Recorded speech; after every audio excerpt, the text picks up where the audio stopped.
I was settling my father's estate when I found the folder. It was labeled life insurance policies in Dad's neat handwriting. But inside wasn't insurance paperwork. Inside were 8 birth certificates, 8 children, names I'd never heard, dates spanning 30 years. All listed the same father, James William Crawford, my father. I had 8 siblings I never knew existed, and DNA testing was about to introduce me to all of them. My name is Jennifer Crawford. I'm 45 years old. I live in Nashville, Tennessee. I grew up believing I was an only child. My father, James Crawford, was a long-haul trucker. He was gone for weeks at a time, home for a few days, then gone again. That was normal for our family. My mother, Patricia, raised me essentially alone. She and Dad divorced when I was 12. He paid child support, stayed in my life. But the distance was always there. Dad died in February 2023 from a heart attack. He was 68. I was his only child, his only legal heir.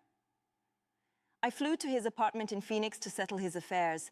That's when I found the folder, 8 birth certificates hidden in a file box in his closet. 1. Marcus Williams, born 1982, mother, Sharon Williams, Detroit. 2. Tanya Johnson, born 1985, mother, Carol Johnson, Atlanta. 3. Kevin Matthews, born 1988, mother, Lisa Matthews, Dallas. 4. Jasmine Rodriguez, born 1991, mother, Maria Rodriguez, Los Angeles. 5. Brandon Smith, born 1993, mother, Angela Smith, Memphis. 6. Ashley Chen, born 1996, mother, Linda Chen, Seattle. 7. Dylan Foster, born 1999, mother, Rebecca Foster, Denver. 8. Maya Thompson, born 2001, mother, Nicole Thompson, Miami. 8 children, 8 different mothers, 8 cities. Dad traveled to regularly for work. He'd had a child with a woman in every major city on his trucking route. And none of us had ever known about the others. I was numb, angry, confused. My father had 8 secret children, had lied to all of us, had lived multiple lives. I called my mother. Did you know Dad had other children? What? I found birth certificates, 8 kids, 8 different women. Did you know? Mom was quiet for a long time. I suspected when we were married there were signs, phone calls he'd taken private, money that disappeared. But I never knew for sure. And after the divorce, I didn't care enough to investigate. He had 8 secret families, Mom. 8. Your father was a complicated man. I didn't want complicated. I wanted answers. I hired a private investigator to track down the 8 siblings, gave him the names and birth dates from the certificates. He found 7 of them within 2 weeks. 1, Brandon Smith from Memphis, had died in a car accident in 2018. The other 7 were alive, scattered across the country, all between ages 22 and 41, all with different mothers, all with the same father they'd either never known or barely known. I sent each of them a letter. My name is Jennifer Crawford. I believe we share the same biological father, James William Crawford. He recently passed away, and I found your birth certificate among his belongings.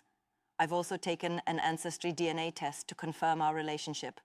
Would you be willing to talk? 6 of them responded. 1, Jasmine, didn't want contact. We organized a video call in April 2023. 6 siblings meeting for the first time. Marcus, 41, from Detroit. He'd never known Dad. His mother, Sharon, raised him alone. Tanya, 38, from Atlanta. Dad visited occasionally when she was young, but disappeared when she was 10. Kevin, 35, from Dallas. Similar story to Tanya. Ashley, 27, from Seattle. Dad had been in her life sporadically, sent money sometimes, visited once or twice a year. Dylan, 24, from Denver, never met Dad. His mother, Rebecca, told him James Crawford was just a sperm donor. Maya, 22, from Miami, the youngest. Her mother, Nicole, said Dad visited when Maya was a baby, but stopped coming after that. We all looked alike. Same eyes, same nose, same mannerisms. Did any of your mothers know about the rest of us? I asked. My mom knew there was a wife, Marcus said. Your mom, I guess. But she didn't know about other children. My mom thought she was the only other woman, Tanya added. She was devastated when she found out years later that Dad had kids all over the country. We compared stories, found the pattern. Dad would meet a woman in a city he traveled to for work, start a relationship, get her pregnant, stick around through the pregnancy, sometimes for a year or two after, then gradually pull away, visit less, call less, eventually disappear. But he kept the birth certificates, kept a record of every child he'd fathered. Why would he do that? Maya asked. Keep the certificates but never tell us about each other? Guilt, Ashley suggested. He felt guilty, so he kept proof that we existed. Or he was planning to tell us eventually, Dylan said, and just never got around to it. Or he was a narcissist who wanted to believe he had this big family, even though he never took care of any of us. Kevin said bitterly. We decided to meet in person, all 6 of us, plus the one who died. We'd visit Brandon's grave together. We met in July 2023 in Phoenix, where Dad had died. Rented an Airbnb big enough for all of us. It was surreal. 6 people who'd been strangers 4 months earlier, brought together by a man who'd abandoned all of us in different ways. We shared photos of Dad, compiled them into a timeline. Dad with Marcus's mom in 1982. Dad holding baby Tanya in 1985. Dad at Kevin's birthday party in 1990. Dad at my high school graduation in 1996. Dad holding baby Maya in 2001. A life in fragments. A man who loved us all, maybe. Or loved none of us. We'd never know. Did he leave any money? Marcus asked. An inheritance? No, I said. He had nothing. Social Security. A small pension that died with him. That's it. So he couldn't even provide for us after death. No. We visited Brandon's grave in Memphis, left flowers, cried for the brother we'd never met. 8 kids, Maya said, standing at Brandon's headstone. Dad had 8 kids and took care of none of them. He took care of me, I said. Sort of. He paid child support, visited regularly until the divorce. Lucky you, Kevin said, but not angrily, just sadly. We stayed in touch after Phoenix, created a group chat, called it the Crawford Kids. Some of us talk daily, others check in weekly. We're building something Dad never gave us, family. Last month, Tanya had a baby, a little girl, Dad's first grandchild from any of us. We all flew to Atlanta for the birth, met Tanya's daughter, our niece. She's beautiful, I told Tanya, holding the baby. I'm naming her after Dad's mother, Tanya said, Grandma Rose, the one good thing about the Crawford family. That's perfect. Ashley got engaged last month. She's invited all of us to the wedding, the Crawford siblings, the family Dad created but never brought together. You think Dad would be happy? Ashley asked during the video call announcing her engagement, that we found each other.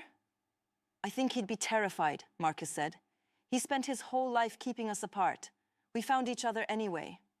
Good, I said. We don't need his permission to be a family. My father left me nothing except the truth that I wasn't alone, that I had 7 siblings scattered across the country, that I had a family I'd never known existed. DNA testing confirmed what the birth certificate suggested. We're all James Crawford's children, but we're more than that. We're each other's family now. Not because of Dad, in spite of Dad. He couldn't be there for any of us individually. But together, we're there for each other. And that's something he never managed to build in life. But we built it after his death. Have you discovered secret siblings through DNA testing? Have you found family your parent kept hidden? Share your story in the comments. Subscribe for more true stories about DNA discoveries, secret families, and building relationships despite the past. New stories every week. Thanks for listening.